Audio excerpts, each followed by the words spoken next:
कुल मुखटा। जब भूत परे थे सब ले न्योता मिले लग गए। काकरो मुंह नहीं ये काकरो मुंह मुंह, काकरो हाथ नहीं ये काकरो हाथे छात, कानो रेगरू टेटकूट कोनो मोट डांट, काकरो मुंह आगू धार तो काकरो मुंह पाछू धार। वो एक्सीडेंट में मुड़ के टायर ही सही हुआ। चलो रे शंकर जी के बारात जाना है तो अपन लई बाजा मैं से मुड़ी तबला काठा टाड़ा नंग टिड़ी नहीं अलग अलग स्वर के माड़ी कटोरी मजीरा ठर्रा सठर्रा फेंस फूट जहिताऊ ना ले भोकी। प्रेम से बोल दुर्गा मैया की जय। चले लग गए भूत प्रेत मन कथे चलो अपन अपन बाजा धरो। हाथ के हाड़ा माड़ी खाड़ा चिकारा हथोरी और कोहनी जात ले लंबा हाड़ा माड़ी है नी और घुटवा जात ले लंबा हाड़ा एकर चिकारा बने हैं जे को रेत और टूट जाही तक कथे मसान गड्ढा सब गांव है ऊंचे कोड़बोन। चलो बारात जाबोती है चौथ मसान गड्ढा हो।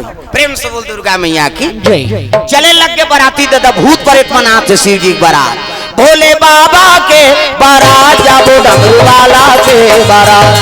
भोले बाबा के बारात जाबो डमरू वाला के बारात। भोले बाबा के बारात जाबो डमरू वाला के बारात। भोले बाबा के बारात जाबो डमरू वाला के बारात। नदिया बैला बजावा तू हावेदा चिका की छाला पहने हावेदा हाथ में डमरू यौती फूल भैया गले में मालना। हाथ में डमरू यौती फूल भैया गले में मालना। भोले बाबा के बारात जाबो डमरू वाला के बारात। भोले बाबा के बारात जाबो डमरू वाला के बारात। चले लगे जैसे भूत प्रेत मन है तब तो देवता मन देखे लग गया रे यहू मन जही जी बारात देवता मन कते मन जही तो बेइज्जती हो जाही महाराज।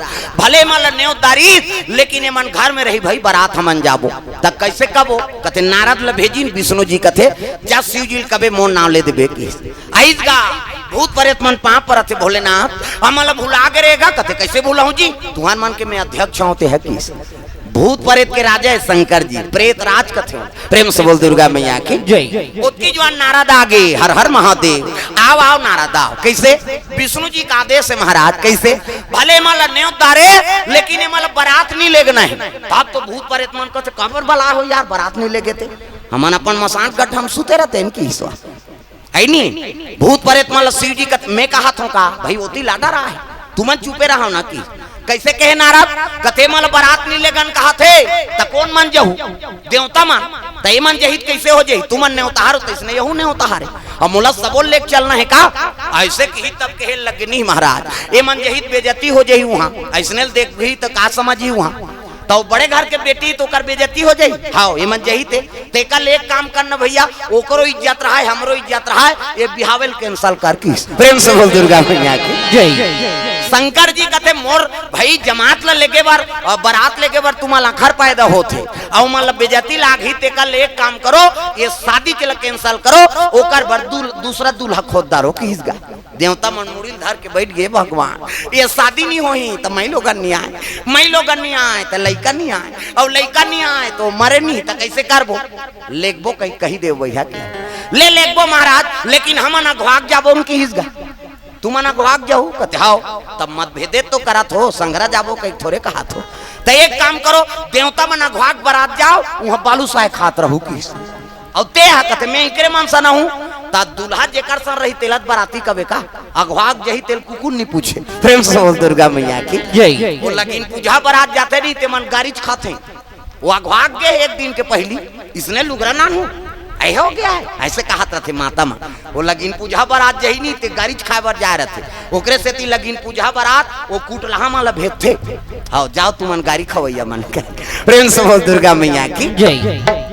देवता मना घाक निकले लग गई। हाँ त कामे जाई जी शंकर जी बारात ऐसे कथे ना दिया बैला वाह वो तो पोहा जही भैया रेंगा तले कैसे करो नारद जी कथे एक काम कर मोर गड़ूर में बैठ के ही विष्णु जी का हाथ मोर गड़ूर में बैठी जा शंकर जी कही देवी हर हर महादेव भूत मान कथे फिर हाथ यार एंटीना वाला फिर का कही थे एक गांव ले देख बनी से का हो गए नाराज कथे तब बारात कामे जाबे महाराज मन नादिया बैला में पोहा जही कर रेंगा तले नंदी हाओ सीट ले हो गए गा त कामे जाऊं विष्णु जी अपन वहां लदे है महाराज गड़ू में बैठ के जाबे कहीं किहिस ना नंदी रोए लगेगा आन दिन हमारे ऊपर चक थे बारात जही दूसरा के ऊपर चक है नंदी रोवत रहा, शिव जी कहते थे चुपे रहे, मैं कहा था चुप। नंदी सट ले आंसू पहुंच दारिस है नहीं। अब शंकर जी कहा था मतलब कोई रहस्य हो कहा के नारद कहते गड़ूर में बैठ के जाबे कहा तू देवता मन कर दिमाग है नहीं है जी। कैसे सांप और गड़ूर के पट्टे कैसे? अब ये पैगंबर सांप में कसा है और गड़ूर आग खड़े हो जही, अब ये सांप भागी तो तुम